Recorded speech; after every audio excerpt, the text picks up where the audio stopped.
Welcome दोस्तों, आप सभी का स्वागत है मेरे यूट्यूब चैनल ट्रेडिंग कमांडोज़ में। तो जैसा कि आप लोगों ने थंबनेल पे देख ही लिया होगा कि हम आज एक ऐसे सेक्टर या फिर ऐसे स्टॉक्स के बारे में बात करने वाले हैं जो कि निफ्टी का एक बहुत ही महत्वपूर्ण अंग है और जो कि मतलब जिसके बिना निफ्टी आगे बढ़ना इट्स वेरी डिफ़िकल्ट कि उसके बिना निफ्टी आगे बढ़ पाए और उसका सपोर्ट देना बहुत ही इंपॉर्टेंट होता है अगर निफ्टी को अपने ऑल टाइम हाईज को वापस रिक्लेम करना है। आप देख सकते हैं मैं आपके सामने उसी सेक्टर का ये चार्ट खोल रखा हूँ। I don't know if you can identify it from here, but देखिए मैं आपको दिखाना चाहता हूँ जस्ट फॉर एन एग्जांपल। ये स्टॉक जब भी करेक्ट हुआ है, लेट्स से कि 2011 में ये स्टॉक का हाई था अराउंड ऑफ 7500 और जो लो फिर इस स्टॉक ने उसके बाद बनाया वो था अराउंड ऑफ 4700। तो अगर मैं आपको नॉर्मल कैलकुलेशन करके दिखाऊं कि अगर 7500 माइनस 4700 अगर हम नॉर्मल देखें 7500, सो लगभग 37-36% का करेक्शन यहाँ पे स्टॉक ये पूरे सेक्टर में देखने मिला था। वही अगला आप देखोगे 2015 के अराउंड में इस स्टॉक ने हाई बनाया था लगभग 12,900 का और उसके बाद जो हमें लो देखने को मिला था उसके बाद वो था ऑफ अराउंड 9500। तो अगर हम ये देखें कि इसमें कितना करेक्शन हुआ 900 माइनस 9500, तो हम देख सकते हैं कि यहाँ पे around the correction was of 26%। और यहाँ पे पकड़ लीजिए this was the covid crash, so we can ignore it for once. But अगर हम फिर वापस यहाँ पे देखना चाहें कि यहाँ पे क्या हुआ था, तो यहाँ पे the highs was made of around 39,500 और फिर लोज लगे थे वो 26,000 के थे। अगर मैं उसका देखना चाहूँ कि कितना वैल्यू निकल के आ रही है, तो ये minus 26,000 obviously divide by 39,500, so the correction was of around 34-35%। तो हिस्टोरिक जो लास्ट 10 साल का डेटा वो हमें ये बताता है कि जनरली 34-35% इज़ द मैक्स जितने हद तक ये सेक्टर करेक्ट हुआ है। अगर हम कोविड क्रैश को साइड में रखें तो because Covid crash was very temporary और उसके बाद तुरंत से हमें बाउंस बैक देखने को मिला था। तो ये हम 10 साल का डेटा 2010-11 के टाइम से अभी तक ये देख पा रहे हैं कि the maximum correction that the whole sector has gone through is maximum of around 34-35%। और जनरली एक 20-25% करेक्शन के बाद ये सेक्टर में एक बाउंस बैक देखने को मिलता है। तो अपने से बहुत लोगों ने ये सेक्टर अभी शायद गेस कर लिया होगा, आई डोंट नो। अगर मेरे पेज पे भी कहीं वो दिख रहा होता है, I am not very sure because I have tried to hide it, but मैं आप लोगों को बता देता हूँ। बेसिकली ये सेक्टर कोई और नहीं, आईटी सेक्टर है जिसके बारे में हम डिस्कशन कर रहे हैं बेसिकली। तो आईटी सेक्टर दोस्तों आप सभी को पता है कि IT sector is a very premium और एक बहुत ही ज़्यादा सपोर्टिव सेक्टर है हमारे देश का और ये बैकबोन भी माना जाता है टू द इंडियन रेवेन्यू। तो वही चीज़ है कि अगर कोई भी पैक जनरली लीड करता है बुल रन्स को, तो उनमें आईटी सेक्टर हमेशा एक बहुत बड़ा रोल प्ले करता है। तो इस वक्त भी हमें ये देखने को मिला है हाल फिलहाल में कि from the recent highs of 2022 the IT sector stocks have corrected very significantly. मतलब बहुत ही ज़्यादा करेक्शन देखने को मिला था आईटी स्टॉक्स में because the whole sector was only going through correction. ये 39,500 का हाई लगने के बाद the stock came down to और the whole sector came down to 26,000 which was a 35% drop. और उसके बाद वापस से हमें एक बेस फॉर्मेशन देखने को मिला। आप देख सकते हैं यहाँ पे एक बेस फॉर्मेशन हो रहा है and after this base formation this basically this the whole of thing is trying to break out now। अगर आप देखोगे तो ये पॉइंट ऑफ बेस फॉर्मेशन था, इसके बाद यहाँ से एक ब्रेकआउट देखने को मिल रहा है।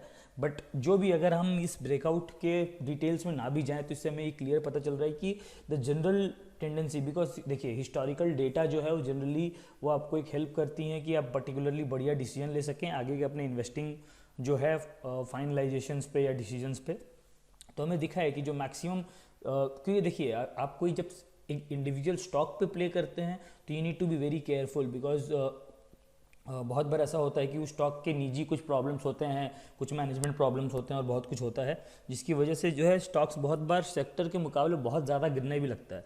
बट अगर हम पूरा ऐसे सेक्टर की बेट करें तो कभी भी एक सेक्टर ऐसा नहीं होता है कि बुरी तरीके से, जबकि और we are talking about a sector like IT तो उसमें कभी भी ऐसा नहीं होगा कि पूरा का पूरा सेक्टर जो है डाउनफॉल में जा रहा है और पूरा का पूरा सेक्टर ही हमेशा के लिए स्टेज 4 में या फिर डाउनवर्ड ट्रेंड में चल जा रहा है। ऐसा generally it's not very much possible, दो स्टॉक मार्केट में सब कुछ हो सकता है। But for me I think IT can never go into a permanent down trend seeing the potential our Indian IT companies have. तो वो देखते हुए मेरे को अभी ये इस मौके पे this IT companies are looking very good in terms of investment because आप देखोगे कि जब भी स्टॉक्स ने, अगर मैं देखूं ये जो करेक्शन दिखाया है ऑफ अराउंड 25-30%, तो उसके बाद जब भी एक रोल बैक आया है, उसके बाद जब भी एक रिटर्न आया है, उसके बाद नेक्स्ट 2 to 3 ईयर्स में ही हमें एक अच्छा खासा रिटर्न ऑन इन्वेस्टमेंट देखने को मिला है। इवन आप यहाँ पे देखोगे after this downfall basically the stocks have gone up from 5500 then to around 13,000, so it's like more than 2x in like 2.5 years. Then again अगर आप यहाँ देखोगे तो 9800 से the stocks or the sector has gone up to these highs. This is around 16,500, so around 70-80% appreciation in almost 2 years. और वही हम ये कोविड क्रैश का देखें तो यहाँ तो बहुत ही बेहतरीन हमें रिटर्न देखने को मिला था। 12,100 के लेवल से the sector did go up to 38,000, so ये ऑलमोस्ट 3x हो गया था।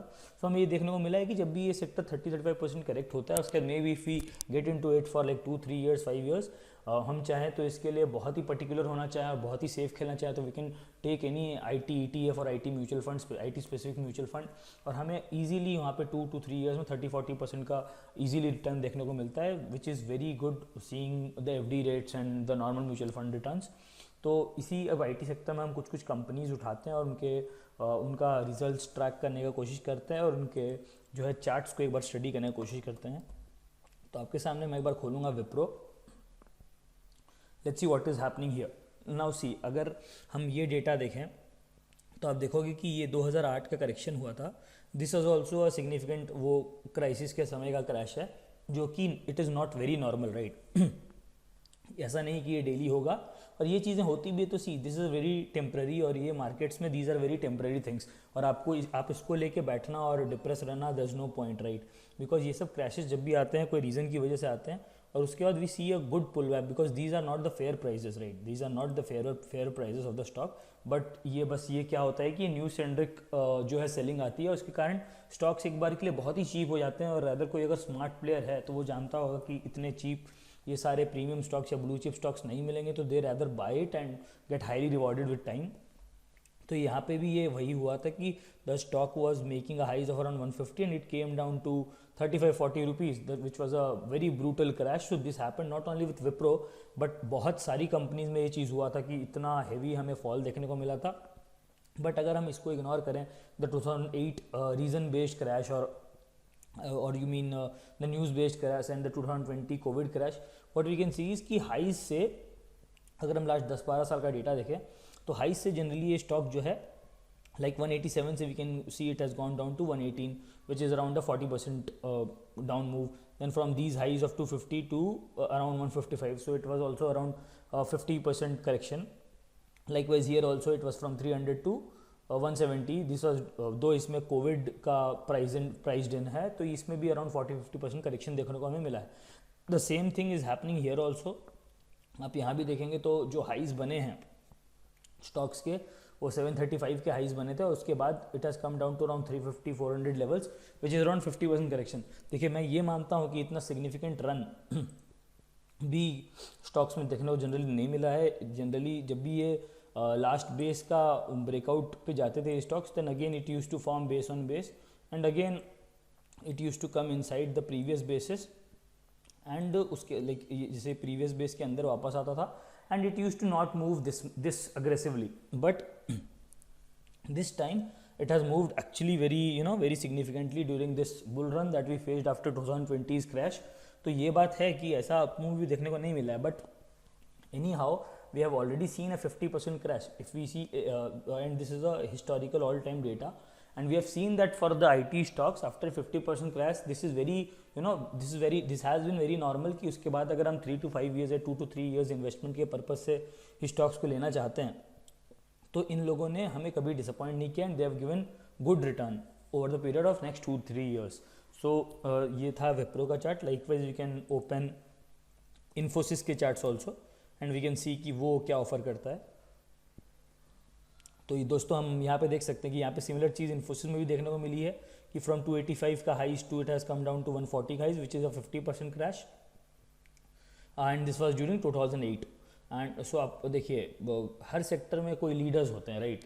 तो विप्रो में हम देख सकते थे कि from 150 it had crash to around 40 levels which was a very brutal around 70% of fall, while Infosys did fell less comparatively around 50%. This shows its leadership और ये बताता है कि ये सेक्टर का कितना एक दाव लेने वाला खिलाड़ी है in comparison to its peers. जैसे हम यहाँ पे भी देखें जैसे ड्यूरिंग 2008 क्रैश वो विप्रो ने 70% करेक्शन दिखाया, तो वही इन्फोसिस ने जस्ट 50% करेक्शन दिखाया, which is kind of very huge. But seeing a 2008 जैसा क्रैश 20% डिफरेंस इज़ बहुत ही कमेंडेबल है कि अपने पीयर से आप 20% कम गिर रहे हो, तो ये बताता है कि आपकी स्ट्रेंथ कितनी ज़्यादा है. On a similar way if we see the general market 420 से करेक्ट होकर it has come down to 280 which is around 30-40% correction. Likewise यहाँ पे भी 635 to around 440 which is around again around 30-40% correction. तो यहाँ पे भी वही हुआ था कि हमें 1900-2000 के लेवल से एक लोअर लेवल ऑफ 1400 देखने को मिला था विच वॉज अराउंड 25-30% करेक्शन. उसके बाद वापस हमें ये बेस फॉर्मेशन देखने को मिल रहा है. आप देखोगे तो इन्फोसिस का ये chart is very similar to the Nifty IT stock basically, Nifty IT sector basically. I am saying stock बार बार. So if I show you the Nifty IT, देखिए यहाँ पे ये बेस ऑन बेस इन्फोसिस भी बना रहा है और सेम वे में this CNX IT is also making the same structure here. If you से इट, ये स्ट्रक्चर इन्फोसिस में भी हमें देखने को मिला और सिमिलर स्ट्रक्चर हमें CNX IT में भी देखने को मिल रहा है. तो now this can be a very good bet for medium 2 to 3 year term, so that is why I have been focusing here. And I would also like to show you all the results. तो मैंने screener.in जो मेरा एक बहुत ही favourite website है, मैं उस पर आ गया हूँ. तो आपको मैं दिखाना चाहता हूँ कि I will start with my favourite of this sector Infosys in terms of investment. तो इन्फोसिस में अगर मैं देखना चाहूँ तो यहाँ पे आप देखोगे कि the quarterly results have been improved very significantly. और आप देखोगे ये जो ग्रोथ आया है 10%, 5-10% का ग्रोथ एवरी क्वार्टर हमें देखने को मिला है, from 5 to 10% growth. So at these moment the stock was very rewarded और बहुत ही ज़्यादा उसको अच्छा वैल्यूएशन मिल रहा था. But at this time it has been thrashed for no such reason, because आप देखोगे तो कुछ सिग्निफिकेंट वैसा चेंज नहीं. The only thing which has been hit hard is what we can see is 2020 के इमीडिएट बाद we saw this huge rise in the operating margin. You can see 29%, 28%. तो ये ऑपरेटिंग मार्जिन में हमें एक बहुत ही शार्प अप मूव देखने को मिला था after the 2020 crash, which can be the reason कि हमें ऑपरेटिंग मार्जिन्स के परसेंटेज अच्छे देखने को मिले थे. तो कंपनी की प्रॉफिट्स और बुक्स में भी बहुत ही एक तरक्की और बहुत ही एक प्रोग्रेस देखने को मिला था. But again after like in this last 6-8 months we are again seeing कि ये मार्जिन्स में कंपनीज को वापस प्रेशर फील हो रहा है. And it has come to almost 5-year, 3-year lows. 20-23% has been a 3-year low for Infosys operating margins. So इसीलिए आपको सुनने में आ भी रहा हो कि भी IT companies are taking very strict decisions to consider cost cutting, including layoffs. I know layoffs are very brutal, but the companies obviously they have some value system, but all of them do not have it right. Everybody is not Tatas, so they'll value more about the value things or emotional things rather than investment वाली part. तो ये उनको पता है कि somewhere the Infosys अभी IT employees का ये भी देखने को मिल रहा है कि the salary hikes and all that they are getting, that is very abnormal. Generally लोगों को एक टाइम में 30-35% हाइक मिलती थी कंपनी स्विच करने पे, तो that was considered a very good jump. But अब के टाइम में 100% has become a very normal thing. और उसकी ही वजह से जो एम्प्लॉई कॉस्टिंग रेट्स है और जो भी कंपटीशन उन्हें फेस करना पड़ रहा है, ये सब के कारण उनका ऑपरेटिंग मार्जिन बहुत ही ज़्यादा हैम्पर हुआ. और कंपनीज इस पर बहुत ही ज़्यादा काम कर भी रही हैं, beat Wipro, beat Infosys, beat TCS, सब इस पे काम कर रही हैं. And I hope and I know rather कि ये आराम से वापस 24 को 27-28 तक ले जाने पाएंगी, जिस कारण वापस से इन्हें एक प्रीमियम, इससे बेटर P वैल्यूएशन जो है मिलेगा. इन स्टॉक्स की वापस से रीरेटिंग होगी और ये वापस एक बहुत ही बढ़िया रन दिखाएंगे यहाँ से, seeing Infosys and Wipro and everything. और मैं विप्रो पे भी आपको ले जाऊँ तो यहाँ पे भी आपको दिखा सकता हूँ मैं कि ऑपरेटिंग मार्जिन में एक अच्छा खासा प्रेशर देखने को मिला है. ठीक है, if will take you here quarterly results में आप देखेंगे कि जो ऑपरेटिंग मार्जिन है विप्रो के भी, ये 2020 के अंत में 26-25% जो इसके बढ़िया ऑपरेटिंग मार्जिन थे वो अचीव हो गए थे. बट उसके बाद again in 2021-22 it came down to around 20% and 18%. 18% is a very bad margin seeing the IT company historic performances, because generally 25-30% के बिना इनकी margins रहते ही नहीं है. But it came down to the serious number like 18%, which is a very bad margin number considering an IT company. So यही reason है कि विप्रो को बहुत बुरी तरह थ्रैश भी किया गया अभी के मार्केट फॉल्स में कंपेयर टू इट्स पीयर्स, जहाँ इन्फोसिस वगैरह 20-25% करेक्ट हुए हैं, Wipro corrected for around 40-50%, but I am very see, मैं बहुत कॉन्फिडेंट हूँ विप्रो के मैनेजमेंट को लेकर, और मेरे को पता है कि they again come back to this number. हो सकता है कि वो उन्हें बहुत ब्रूटल जो है डिसीजंस लेना पड़े और बहुत कुछ ऐसा करना पड़े जो कि एम्प्लॉइज़ के लिए अच्छा नहीं हो या फिर कुछ लोगों के लिए ब्रूटल हो, बट आई नो वापस वो बाउंस बैक करेंगे और 17 से they will try and come back to 24-25 number and see they are doing well also. December 2022 का जो उनका रिजल्ट्स आया उसमें उन्होंने मार्जिन पोस्ट भी की थी of around 20%, which was way higher than the last quarter margin 17%। So I am very confident that they will again come back to 24-25% and achieve the last 52 week highs that they were trading in. तो Infosys, Wipro, TCS, for me these company seem a very good bet, और ये मेरे को बहुत ही अच्छी बेट लगती है दोस्तों नेक्स्ट 2 to 3 ईयर्स के लिए। अगर आपको एक बहुत ही सेफ बेट खेलनी है और एक सेफ इन्वेस्टमेंट का इंस्ट्रूमेंट जानना है तो मैं यही बोलना चाहूँगा कि मैं अपने लिए जो मेरा एफडी का एक मन में रहता है कि मैं कुछ अमाउंट एफडी में डालूँ या कुछ अमाउंट मैं बिल्कुल ही सेफ इन्वेस्टमेंट डालूँ, वो अमाउंट कुछ भी हो, वो अमाउंट को I would like to distribute between these 4-5 companies, let's say Wipro, Infosys, TCS, HCL, LTI, Mindtree, so all these 4-5 leaders जो हैं कंपनीज। मैं आप चाहें तो यहाँ पे ये भी कर सकते हैं कि आपको लीडर्स पता चले, मार्केट कैप के वाइज यहाँ पे सब डिस्ट्रीब्यूटेड हैं properly, you can just sort these out and you can pick the top 5 companies and you can invest directly. I will be investing directly on these top 5-7 companies equally, और आप surely you can take advices from your financial adviser. मैं कोई SEBI registered नहीं हूँ, but because I am going to do it, तो मैं आप लोगों को बस अपने एंड से एक व्यू पॉइंट दे रहा हूँ कि ये एक फ़ायदेमंद सौदा हो सकता है फॉर गोइंग अहेड आगे चल के 3-4 सालों के लिए। तो दिस वॉज इट दोस्तों फ्रॉम माई साइड। तो Nifty IT and the IT sector is looking good for the next 3 to 5 years would be the conclusion of this video. Thank you so much दोस्तों अब तक बने रहने के लिए। अगर आप में से कोई अब तक बना रहा है तो बहुत ही थैंक यू।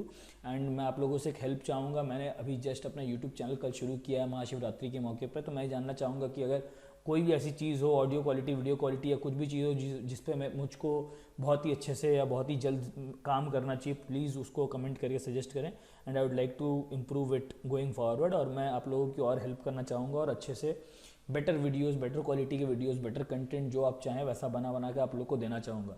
प्लीज़ सपोर्ट करें मेरे यूट्यूब चैनल को, सब्सक्राइब करें if you think I am doing good, और हम मुझे सपोर्ट करें और बताएं कि मैं किन चीज़ों में इंप्रूव कर सकता हूँ। थैंक यू सो मच दोस्तों, मिलते हैं अगले वीडियो में, तब तक के लिए थैंक यू।